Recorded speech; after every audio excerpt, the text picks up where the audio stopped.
ഇന്ന് നമുക്ക് വീട്ടിൽ തന്നെ പപ്സ് എങ്ങനെയാണ് തയ്യാറാക്കുന്നതെന്ന് നോക്കാം. അതിനായി ഒരു പാത്രത്തിലേക്ക് 2 കപ്പ് മൈദ എടുക്കുക. അതിലേക്ക് കുറച്ച് സോഡാപ്പൊടിയും ഉപ്പും വെള്ളവും ചേർത്ത് മിക്സ് ചെയ്യുക. ഇതിലേക്ക് അല്പം നെയ്യ് കൂടി ഒഴിച്ച് നല്ല പോലെ കുഴച്ചെടുക്കുക. ഇത് നമുക്ക് ചപ്പാത്തിയുടെ മാവ് മയപ്പെടുത്തി എടുക്കുന്നത് പോലെ നല്ല പോലെ മയപ്പെടുത്തി എടുക്കുക. അതിനുശേഷം അതിൻ്റെ മുകളിലേക്ക് അല്പം എണ്ണ കൂടി തടവി ഒരു തുണിയിട്ട് മൂടി വയ്ക്കുക.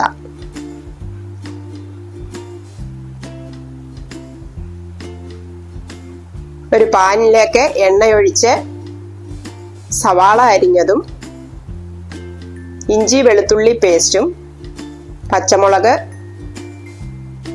ഇവ ചേർത്ത് വഴറ്റുക.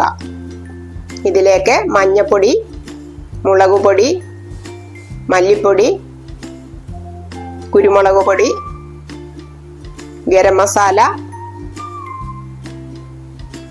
ഇവ ചേർത്ത് വഴറ്റുക. അതിലേക്ക് അല്പം വെള്ളം ഒഴിച്ച് ഉപ്പും കൂടി ചേർത്ത് അടച്ചു വെച്ച് വേവിക്കുക.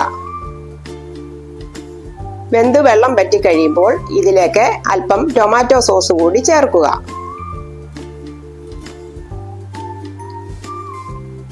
ഇനിയും നമുക്ക് മിക്സ് ചെയ്ത് വെച്ചിരിക്കുന്ന മാവ് അല്പം എണ്ണ കയ്യിൽ തടവി നല്ല പോലെ ഒന്ന് മർദ്ദിച്ച് എടുക്കുക. ഇത് ചെറിയ ചെറിയ പീസുകളാക്കി എടുത്ത് ഉരുട്ടിയെടുക്കുക. അതിൻ്റെ മുകളിലേക്ക് അല്പം നെയ്യ് കൂടി തടവി നല്ല പോലെ പരത്തി 2-3 ലെയറായി മടക്കി പരത്തി കട്ട് ചെയ്ത് എടുക്കുക.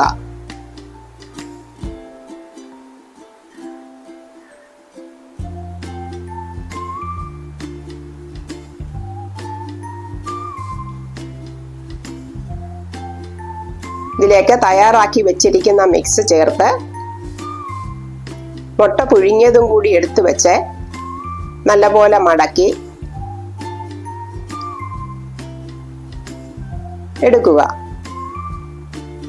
ഞാനിത് 2 രീതിയിലാണ് തയ്യാറാക്കുന്നത്.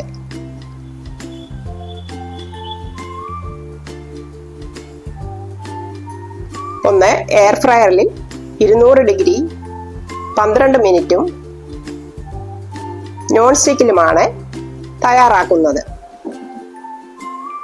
നോൺ സ്റ്റിക്കിലേക്ക് അല്പം നെയ്യ് ഒഴിച്ച് അതിലേക്ക് തയ്യാറാക്കി വെച്ചിരിക്കുന്ന പപ്സ് എടുത്തിട്ട് ഒരു സൈഡ് മൂക്കുമ്പോൾ മറ്റേ സൈഡ് വേവിച്ചെടുക്കുക.